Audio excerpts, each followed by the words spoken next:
Do you always find yourself not having enough savings for whatever reason? In this video, I will show you 10 tips on how to save more money. Let's start with number 1. Tip number 1.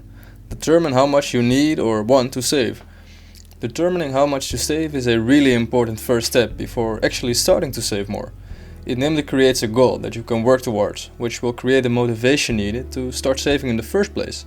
Also be sure to write this goal down so it becomes more tangible and is thus easier to realize.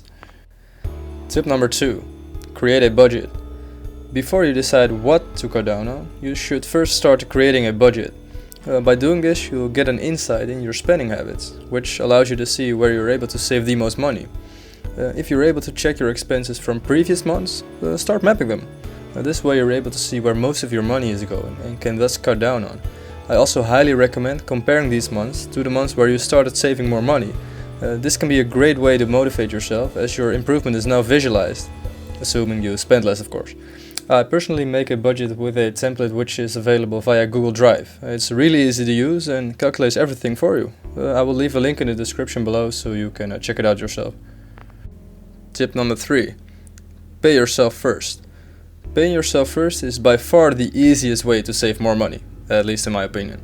Paying yourself first means you should set aside a certain amount of your income at the beginning of the month. You can do this automatically if you don't trust yourself with this one.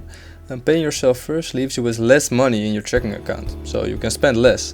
You're now automatically incentivized to spend less, as you have less to spend in the first place.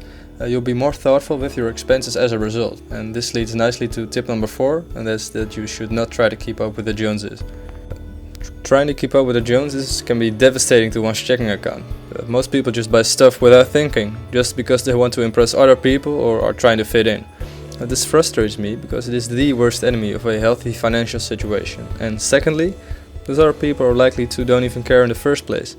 Every time you decide on buying something, you should consider why you're buying it. Do you really need it? Is it really adding value to your life? Or are you just buying it because other people think you should? Well, it can be hard to let go of what other people think of you and what they think you should spend your money on. But once you do, it can really start saving you a lot of money. And furthermore, it leaves you with only acquiring things that really add value to your life, which is a very positive thing in my opinion. Tip number 5. Minimize your monthly subscriptions. Well, if you've already made a budget, then you have probably already noticed this one is responsible for quite a big chunk of your expenses. Most people do not even know how much they spend on monthly subscriptions. A survey under 2,500 Americans showed that people underestimated their subscription fees by a mind-boggling 112%, meaning they spend more than twice the amount that they estimated. Just start by listing all of your monthly subscriptions and start looking for the ones that are really necessary for you. And just unsubscribe from the ones you have doubt about, or start looking for cheaper alternatives. And believe me, they are always there. And even if an alternative is only a little bit cheaper, like $1 or $2, just go for it. If these are monthly recurring payments, they really start adding up in the long run. Tip number 6. Reduce your clothing expenses. I personally think this one closely relates to the 4th tip about not trying to keep up with the Joneses. Most people are spending big amounts on branded clothing, just because it's deemed socially accepted. And there are also a lot of people who have pieces of clothing that they've only worn once or twice, or maybe even never. You should consider the following every time you think of buying new clothes. Am I really going to wear this? And would I still wear this in a year or two? And if the answer to that is no, or you're in doubt about it, just don't buy it. Tip number 7. Pack your own lunch.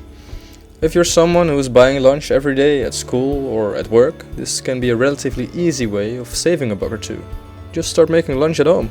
This can easily save you quite a bit every month, which of course will add up over time. The amount that's being saved of course depends on where you live, but making your lunch at home will almost in every case be cheaper when compared to buying pre-made. And if you deem this change too radical, just start by doing this once a week and then just try to increase that over time. Tip number 8. Think about the opportunity cost. Well, this one may seem a bit strange. It's one of the best ways for me to prevent myself from buying the things I don't need. Say you're in doubt of buying a car that costs $25,000 and you almost decide on buying it, but then you realize all the other things you could do with the money. If you'd, for example, invest it at a return of 7% per year for 25 years, your money would be worth more than $135,000. Would you still buy the car, knowing it would cost you this amount in 25 years? Of course not. but maybe that's just me. Tip number 9. Start making more money. The 8 tips before were all about spending less, but why not just start earning more? Well, the amount you save is of course your earnings minus your expenses. So if you cannot make the previous tips work, which means your expenses will remain equal, you could always do something that boosts your income. You can be quite creative in the way you do this. You could, for example, decide on starting a side hustle, or you could just decide to work more at your regular job. Well, I hope you got some value from this video, and if you did, consider dropping a like and subscribing to the channel, as this really means a lot to me. Thank you guys for watching, and I'll hope to see you in the next video. Take care.